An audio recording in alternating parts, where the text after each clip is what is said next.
Wengane zothempela ishuba kakhulu ecaleni likaSenzo Meyiwa njengoba ke sibona lapha ngo-advocate Mngomezulu ephenya ke ekabi ke ufakazi osebhokisini. Kanti ke wengane zothempela kuthema ngabasokuthinta wona ngama exhibit wavela ukuthi ke impela ke isibhamu ke esasebenza ukudubula lawo nozinti webafana neOrlando Pirates oyena koSenzo Meyiwa. Isibhamu leso kuthiwa ke impela ke sasibhilonga kuyena ke uSheko Thwala okuyena ke ubaba kaLongwe Thwala. Hayi ke wengane zothempela ngaphandle basikhuluma kakhulu yona ke imbuso sithi MTV sithi nje ake sinishele ke okwenzeka ngaphakathi ke enkantolo nani ngenizwele. Yeah, on the 13th of November 2014. Yeah. Yeah, I have it now with me. Yes, can you please read that paragraph for me? On the 13th of November 2024, during the performance of my official duties, I received 2 sealed evidence bags with numbers PA 40003840341 and PA 50034271 Juliet from case administration section of the ballistic section containing the following exhibits. Nge-13 November 2014 ngisenza ke umsebenzi wami ngathola ke ikhwama ezimbili zobufakazi ezivaliwe enale number PA 40003840340 I kanye futhi naye ke PA 50034271 wona ke ababizwa ngokuthi ama case administration kuyona ke isection ye ballistic naloko kulandelayo. Right, evidence bag with number PA 40003840340I containing 19mm parabellum Beretta Model 92FS compact single and double action semi-automatic pistol with serial number BER 190037 and 2 magazines and a black holster and a firearm license. Ngathola ke lokho kulandelayo i9mm iparabellum iP Beretta imodel i92FS bizwa ngokuthi ke i-compact single kanye ke ne-double action i-semi-automatic pistol ene serial number uBER 190037 nama-magazine amabili i-holster emnyama kanye futhi ke ne-license yesibhamu. So in other words, that was the correct procedure that was followed for you to receive those exhibits. That is correct, my lord. Ingabe iyona ke indlela yokwenza ke noma kusetshenzwa ngayo ke lena ke owathola ngayo lamazibithi yebo kuyiqiniso. So proceed. Right, 3.2, it's 6 9mm parabellum caliber cartridges or rounds, no, not marked. Bese kuthi ke u3.2 awu6 ke ama cartridge noma ke amagobolondo ayo ke i9mm parabellum futhi ke aye ngamakiwe. Sorry, Colonel, before you proceed, just to interject, you mentioned the firearm license. Did you see the number? Who was the owner of it? No, I didn't look at the owner of the firearm. Ukhulumile ke lana nange license yesibhamu wabheka yini ukuthi kwakubani umnikazi ke uthi cha angabhekanga ukuthi umnikazi kwakubani. So this bullet that was brought to you for testing, and the reason for bringing the license, the firearm license, was it to prove that the firearm was legitimate or legal or not legal? Was it to prove ownership, or was it to prove that it was used during the commission of an offense? My lord, it was sent to be compared with the bullet just to test if it's not the firearm that was used at the scene.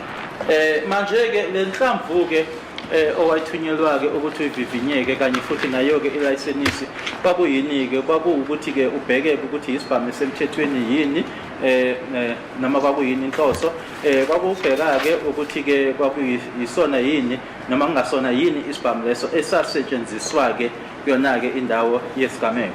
My concern is the ownership. I want the person who was the owner of that license or of that firearm, because there was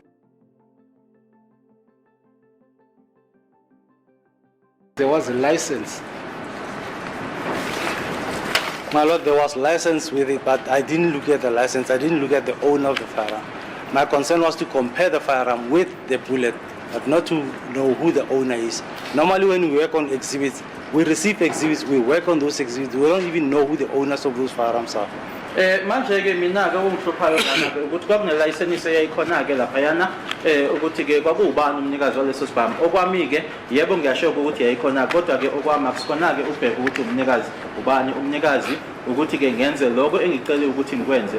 Maningi ke amazibithe esebenza ngawo asazi ukuthi abanikazi bawo noma lezo ibhamu lezo obani.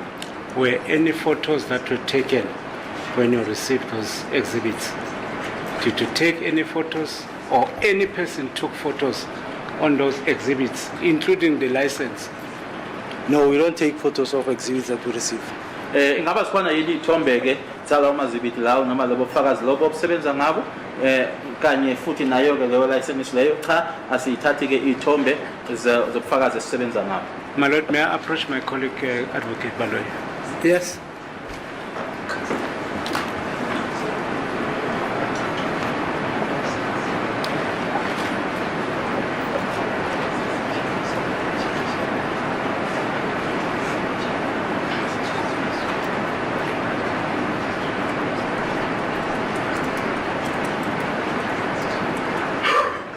Thank you, my lord. Sir, I just verified the information relating to the license of that firearm. My colleague has confirmed that that firearm belongs to Chico Twala. My lord, I don't know who the firearms owner is.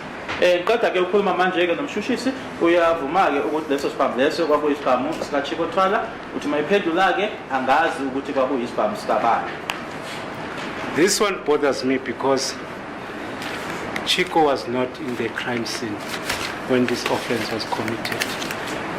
My concern is why did they take Chico Twala's firearm for testing if he was not in the crime scene?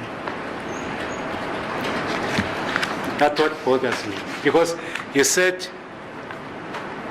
the purpose of bringing or to do examination was to determine whether the exhibits that were found in the crime scene matches with the ammunition of a particular firearm. A firearm that was brought to you belonged legally to Chico Twala.